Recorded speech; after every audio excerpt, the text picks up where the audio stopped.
আসসালামু আলাইকুম এভরিওয়ান। সকাল সকাল চলে আসলাম নতুন একটি ব্লগ নিয়ে। এদিকে আমি রুটি বানাচ্ছিলাম, ওইদিকে তো গ্যাস চলে যাবে, তো ভাবলাম আমি রান্নাটা বসিয়ে দিয়ে ওইদিকে রুটি বানাই। এদিকে মাছ ভাজি বসিয়েছি, আর এক চুলায় ভাত বসিয়েছি। আর আমি আরও সকালে উঠেছি, তো অন্য কাজগুলো করছিলাম। তো ক্যামেরাটা অন করতে ভুলে যাই, তো হঠাৎ করে ক্যামেরাটা অন করি। তো যাই হোক, এখানে দেখাচ্ছি যে আমি পরোটা বানাচ্ছি সকালের জন্য, আর ওইদিকে ভাত বসিয়ে দিয়েছি দুপুরের জন্য, যেহেতু গ্যাস থাকে না।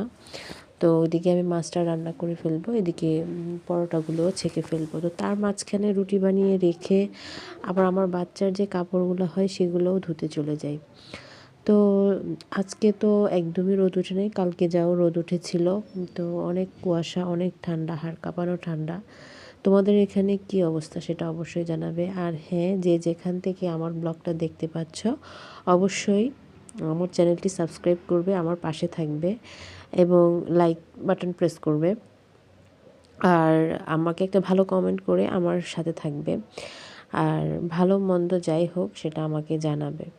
তো যাই হোক, সকাল সকাল এই যে দেখতে পাচ্ছ আমি রুটিটা বানিয়ে নিয়েছি, আর পরোটা বানাচ্ছি। অনেকের বাসায় হয়তো ছোট বোন থাকে বা ছোট ননদ থাকে বা বড় ননাস থাকে, অনেক সময় অনেক বিপদে এসে হেল্প করে। আমার একটা বড় বোন নেই, একটা বড় ভাই নেই, বা একটা ছোট ননদ নেই যে যাকে এনে রাখবো, যে আমাকে একটু আমার দুঃখের সময় একটু আমাকে একটু হেল্প করবে। যেমন যখন আমি অসুস্থ থাকি, যখন আমি পারছি না, যখন আমি গর্ভাবস্থায় ছিলাম, তখনও এমন কাউকে পাইনি, আমাকে সম্পূর্ণ কাজ একাই করতে হয়েছে।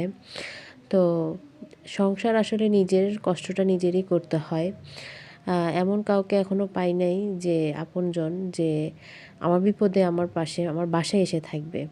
হ্যাঁ, আমার মা বাবা আমার জন্য যথেষ্ট করে, এবং আমার হাজব্যান্ডও করেন, উনি যতটুকু পারেন। অফিস থেকে এসে সারাদিন তো উনি বাসায়ই থাকেন না, উনি সকালে বের হন আর একদম রাতে 11:30-12টায় বা যা আসেন, আরও এসে বা কী বা কাজ করবেন, তখন রাতে আর কী কাজ থাকে।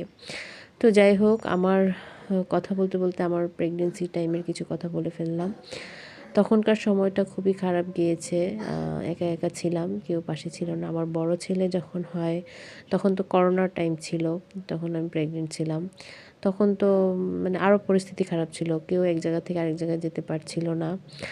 আর পরিস্থিতি তো খুবই খারাপ ছিল, পাড়া প্রতিবেশীরাও ঘর থেকে বের হতো না।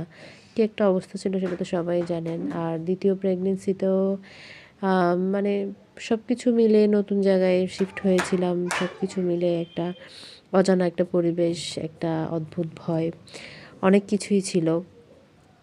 তো হুট করে কোনো আত্মীয় স্বজনও বাসায় আসতে পারছিল না, অনেক সমস্যা ছিল। তো যাই হোক, আল্লাহ রহমত করেছে। আল্লাহ তো দুঃখের দিন রাখেন না, দুঃখের দিন একদিন না একদিন কাটিয়ে নেন। কারো সুখও চিরস্থায়ী নয়, কারো দুঃখও চিরস্থায়ী নয়। আর আল্লাহ যা কিছু করেন তা মানুষের মঙ্গলের জন্যই করেন। আর যেসব মানুষ আমার বিপদে দূরে থাকে বা দূরে ছিল, তাদেরকে আল্লাহ হেদায়েত দান করুক, আল্লাহর কাছে। আর যেসব কাছের মানুষের জায়গা সম্পত্তির অনেক অহংকার, টাকা পয়সার অনেক অহংকার, আল্লাহ যেন তাদেরকে হেদায়েত দান করে, আমি এই দোয়া করি। তারা যেন তাদের জায়গা সম্পদ নিয়ে, এই পৃথিবীর মানুষগুলো খুবই স্বার্থপর, শুধু নিজের স্বার্থ। যার জন্য আপনি করতে পারবেন, আপনি তার কাছেই ভালো থাকবেন, হোক সেটা মা বাবা, ভাই বোন, হোক সেটা কোনো কাছের আত্মীয়, যেই হোক না কেন। আপনি করতে পারবেন না, আপনি কখনোই ভালো থাকবেন না, যে কোনো সম্পর্কের ক্ষেত্রেই। সেটা একটা ছেলের ক্ষেত্রে হোক আর একটা মেয়ের ক্ষেত্রে হোক।